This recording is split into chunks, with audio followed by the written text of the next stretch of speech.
கொழும்பு கப்பிதாவத்தை ஸ்ரீ கருணாகடாட்சி அம்பிகை சமேத ஸ்ரீ கைலாசநாதர் சுவாமி தேவஸ்தான மகோத்சவ பெருவிழாவில் துவஜாரோகணம் எனப்படும் கொடியேற்ற திருவிழா இன்று முற்பகல் நடைபெற்றது.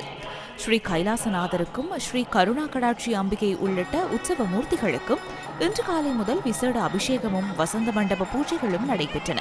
பின்னர் உற்சவ மூர்த்திகளுக்கு தீபாராதனை நடைபெற்றதை அடுத்து சுவாமி உள்வீதி உலா வந்து கொடிஸ்தம்பம் அருகில் எழுந்தருளினார்.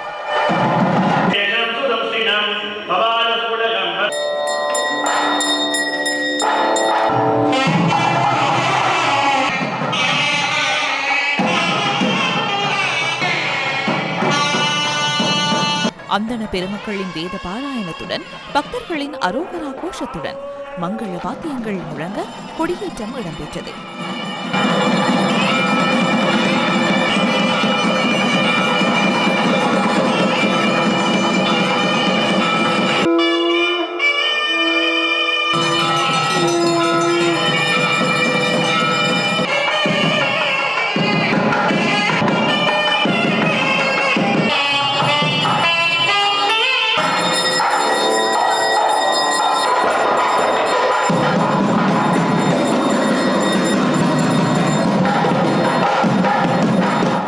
கப்பிதாவத்தை ஸ்ரீ கருணாகடாட்சி அம்பிகை சமேத ஸ்ரீ கைலாசநாதர் சுவாமி தேவஸ்தான மகோத்சவ பெருவிழாவில் எதிர்வரும் 21ஆம் தேதி தேர் திருவிழா நடைபெறவுள்ளது.